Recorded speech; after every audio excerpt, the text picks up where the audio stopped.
Good afternoon, Andy Santor, Mill Creek Golf Course Director of Instruction.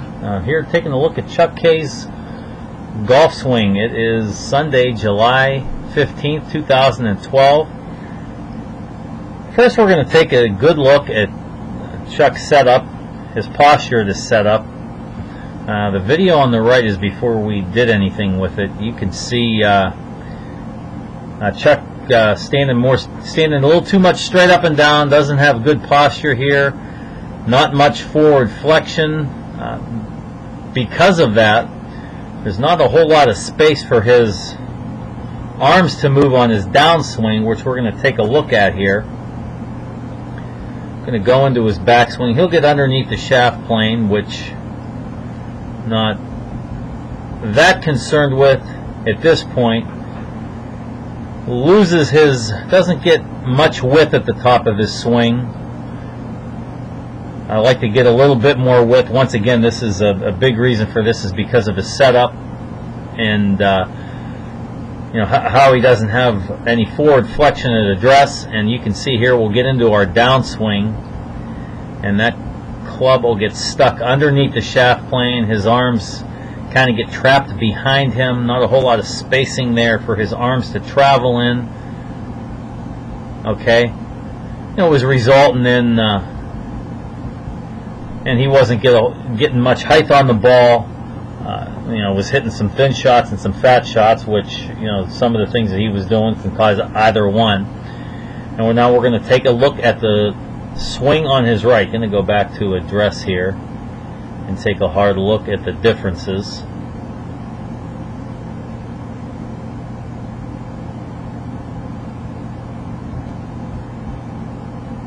Take that line out of there. Okay, you can see the video on the left. Clear difference. We got two main things that we did.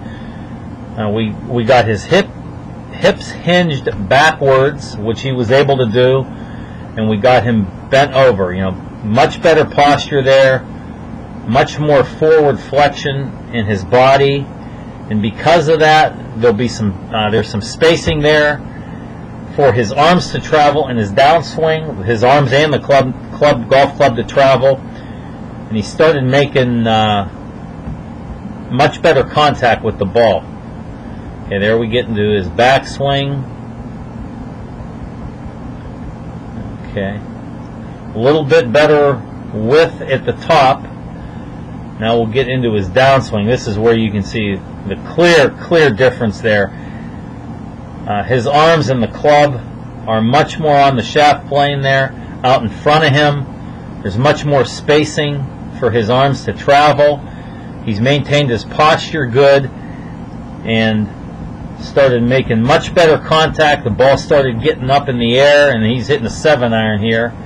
And I know there was a good 15-yard difference in how far the golf ball was traveling between the two different setups. So, very important to get those hips hinged at address and get our body in good posture and what's called forward flexion, and being able to maintain that throughout our golf swing.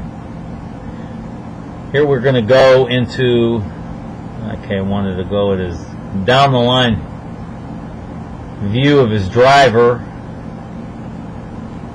Okay, here we go. Sorry about that, flipping some videos around.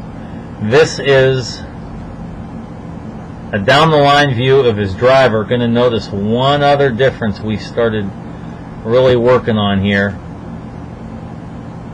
Another important thing, this is for people that are listening out there, how important posture is, because Chuck was starting to get, not only making better contact, the ball was getting in the air, and he was getting, like I said, with the 7-irons, he was hitting a good 15 yards further. With his driver, it was about 20 to 25.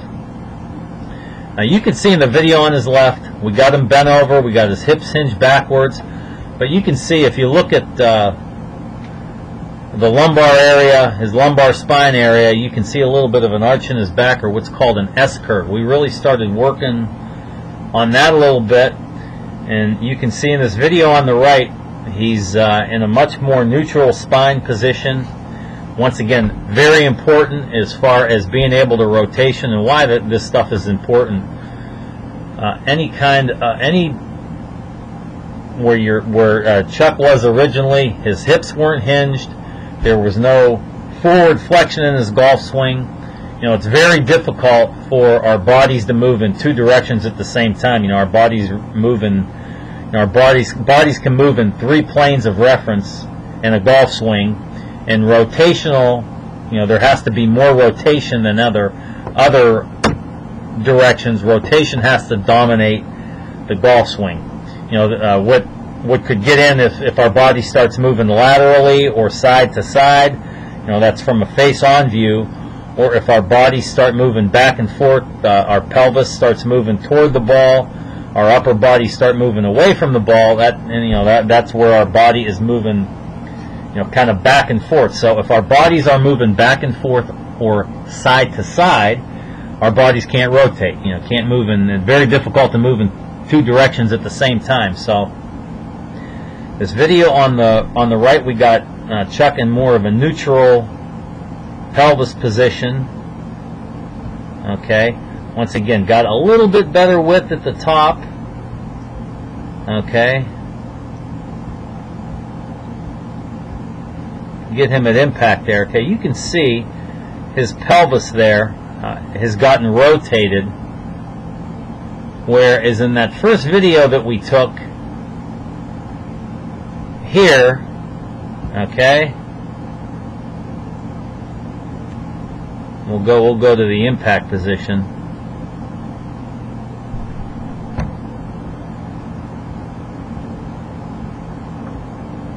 Okay, there's no rotation in that pelvic region. Okay, and once again, the importance of that, the sequence of the downswing needs to go pelvis, chest, lead arm, and the club. So in getting Chuck in a more bent over position, maintaining his getting him some forward flexion, getting his hips hinged, getting his pelvis back a little bit, and getting him in more of a neutral spine position, his body was able to rotate much better, and there was some space there for his arms and the golf club to travel. It was making much better contact, and ball was going much further. So thanks for coming again, Chuck. And Chuck was, he even said to me, and I almost have to agree, and this isn't any knock on anybody else out there who's come to me this year, any other of my students, but Chuck is very eager to improve, very eager to change. So thanks for coming again today, Chuck, and we'll see you again next time.